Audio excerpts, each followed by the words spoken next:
आज हमें बात करनी, जैसा कि हमने रमज़ान के सिलसिले में बताया था कि हम इंशाल्लाह रमज़ान में कोशिश करेंगे कि रमज़ान से मुतल्लिक़ इस रमज़ान को किस तरह एक ग्रूमिंग का, अंडरस्टैंडिंग का ज़रिया बनाया जा सकता है। तो उस सिलसिले में आज उसकी एक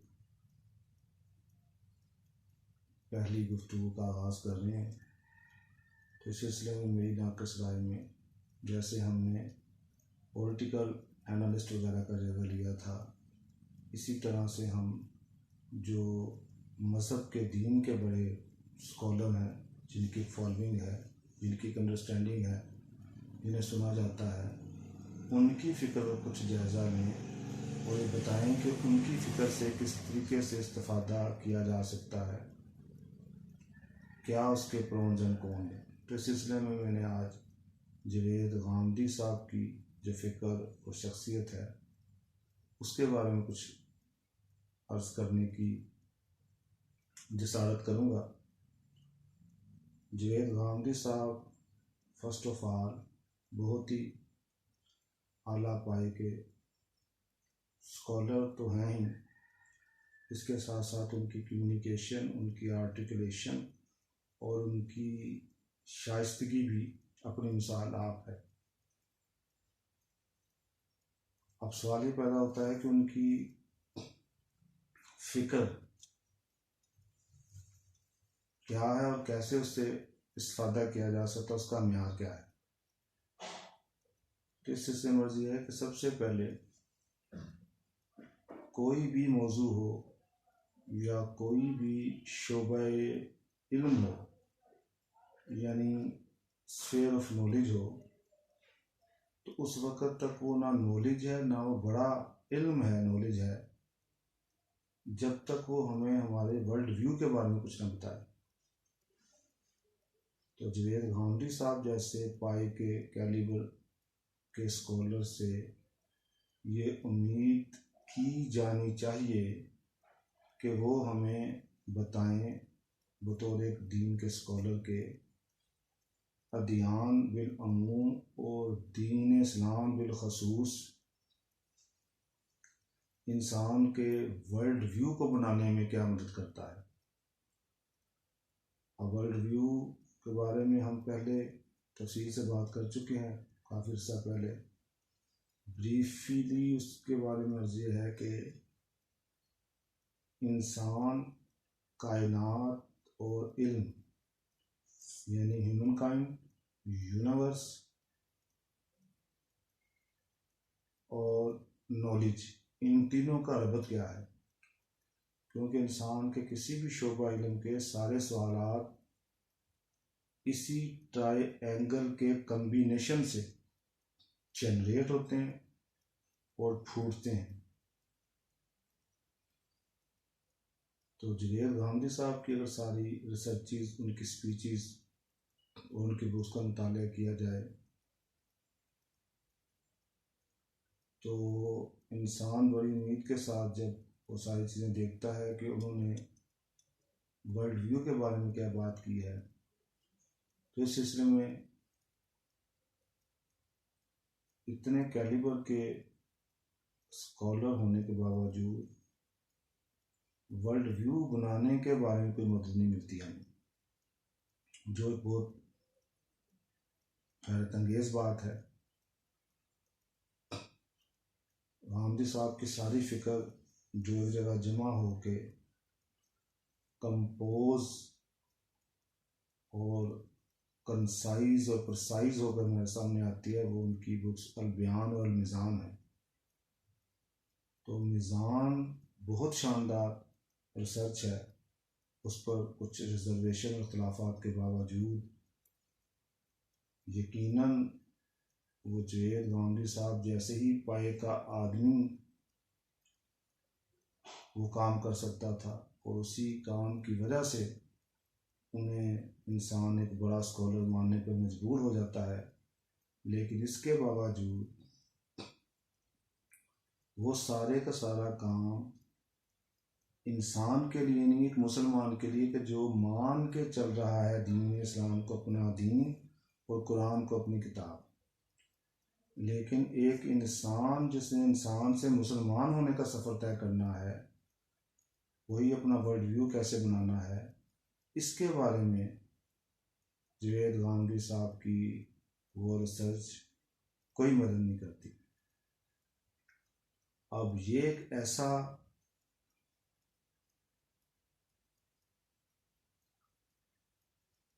कमी का पहलू है कि जब तक हम इंसान को ड्रेस नहीं करते, जैसे कि अल्लाह, कुरान और दीन इस्लाम पहले इंसान को ड्रेस करता है, हुदूल नास, फिर उसके बाद वो हुदूल मुत्तकीन का दावा करता है। और वैसे भी फ़लसफ़े के बड़े नॉलेज जितने रिवायत वो इंसान को फोकस करते हैं। तो जब तक आप इंसान को फोकस ना करें, उसके बाद किसी भी मज़हब के पैराडाइम में डिस्कस करेंगे तो वहाँ पर यकीनन बहुत डीप और बहुत लार्जर स्केल के फ्लाज उसमें रहेंगे। तो अब वर्ल्ड व्यू अगर आपकी रिसर्च वो चीज़ नहीं बनाने में मदद करती, तो ये सारे अच्छे पहलुओं के बावजूद एक ये पहलू ऐसा है जो बाकी सब पर पानी फेर देता है। अब शायद किसी को तासुर मिले कि ये बहुत ज़्यादा एकेडमिक बात है, चलो ना भी हुई तो क्या फ़र्क पड़ जाएगा। हालांकि जुवेद गांधी साहब से जो लोग वाकिफ़ हैं और उनसे इस्तेफ़ादा करते हैं, उनके लिए तो ये सवाल बहुत अहम होना चाहिए। लेकिन आम जो उनसे इस दर्जे का इस्तेफ़ादा नहीं भी करते, शायद उनके लिए ये एक बहुत ज़्यादा एकेडमिक और मुश्किल सी बातों जैसा कोई सवाल हो। तो वर्ल्ड व्यू को फिर मैं उनके लिए बिलखसूस और गांधी साहब के फॉलोअर्स के लिए बिल अमूम आसान लफ्ज़ों में बयान करता हूँ कि वर्ल्ड व्यू बहुत प्रैक्टिकल बात है। यानी इसे बहुत आसान करके बात करना चाहें हम, जो इंसान की ज़रूरियात हैं, जज्बात हैं, उन्हें कैसे इंसान पूरा कर सकता है, सारे नॉलेज की, सारे पैराडाइम ऑफ नॉलेज की यही टारगेट और हदफ है। इसी को वर्ल्ड व्यू कहते हैं। यानी अगर एक इंसान गांधी साहब से, उनकी फ़िक्र से, मिज़ान से, अलबयान से को सामने रखकर सवाल करता है कि अगर आप कहते हैं कि दीन इस्लाम अल्लाह की तरफ से, जो कि सारे इंसानों का खालिक है, दीन है, कुरान उसका नाज़िल करता है, मोहम्मद रसूलुल्लाह सल्लल्लाहु अलैहि वसल्लम उसके भेजे हुए रसूल हैं, तो इस्लाम जब दीन फितरत है, तो मेरी फितरत, मेरा मजाज तो ये है कि मेरे जज्बात पर, ख्वाहिशात पर कोई पाबंदी ना हो, जबकि इस्लाम मेरी लज्जत काम और दामन पर, खाने पीने पर हलाल हराम की पाबंदी लगाता है। इसी तरीके से सेक्स बहुत ज़ोरावर और ज़ोरदार इंसान का जज्बा है। उसकी सरशारी, उसकी सेटिस्फेक्शन, उसका प्लेजर उस वक़्त तक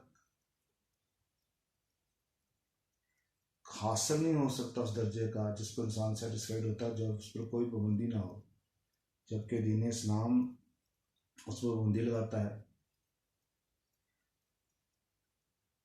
तो एक नौजवान लड़का या लड़की, मिस्टर, बेब या बेबी, ये पूछ सकते हैं कि अगर मैं अपनी किसी पसंद के स्पाउस के साथ अपना ये जज्बा फुलफ़िल करती हूँ या करता हूँ, जो कि मेरी फितरत में है, तो इस पर इस्लाम अगर दीन फितरत है तो पाबंदी क्यों लगाता है? ये बहुत बड़ा कंट्रास्ट है, कन्फ्लिक्ट है, तजाद है। अगर आप कहते हैं कि अल्लाह का हुक्म है, तो वो अगर वही मेरा खालिक है जिसने मेरे अंदर जज्बा रखा है, तो ये क्या उसने मेरे साथ जुल्म किया, नौज़ुबिल्लाह मिन ज़ालिक।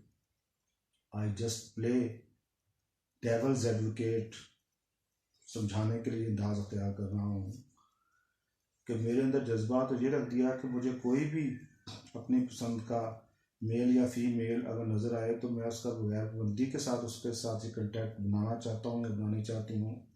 लेकिन मेरे खारिज में हुक्म दे दिया कि इस पर पाबंदी है निकाह की, तो ये कन्फ्लिक्ट है। इससे समझें ये कितना प्रैक्टिकल सवाल है। ऐसे सब और मसाइल को आप इस पर कयास कर लें। तो ये है वर्ल्ड व्यू बनाने का मसला। तो जवेद गामदी साहब जैसे कैलिबर का आदमी इस वर्ल्ड व्यू बनाने में उनकी किताब, उनकी रिसर्च इंसान की कोई मदद नहीं करती। इसी तरीके से इसके बाद अगर हम आए जवेद गामदी साहब के बारे में, दूसरी जो चीज़ सामने आती है वो है उनका जुज़वी तौर पर असूल में और एप्लीकेशन में भी तजद्दुद पसंदी का नज़रिया। एक तो फ़िरका वो है, लोग वो हैं जो उन पर कहते हैं कि वो हैं ही तजद्दुद पसंद फ़िक्र के एक नुमाइंदा। यकीनन ये बहतान है, ये इल्ज़ाम है।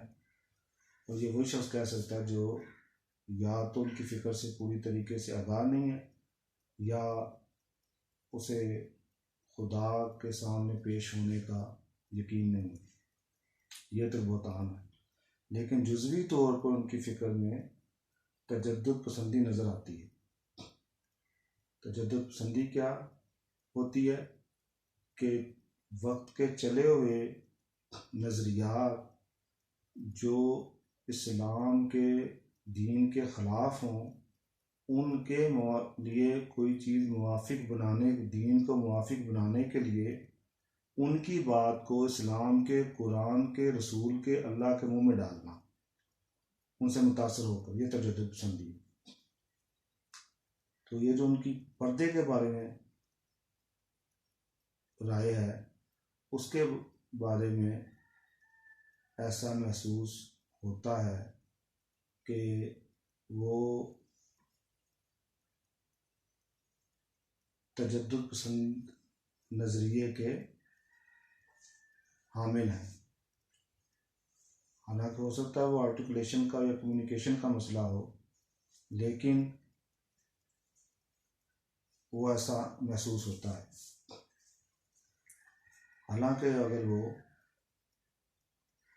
ड्रेस टू किल और ड्रेस अप टू 9 इसका सही तरह फ़र्क वाज़ेह करें और लिबास के असूल बताएं तो यकीनन मैं समझता हूँ कि बात अच्छी तरह समझ आ सकती है।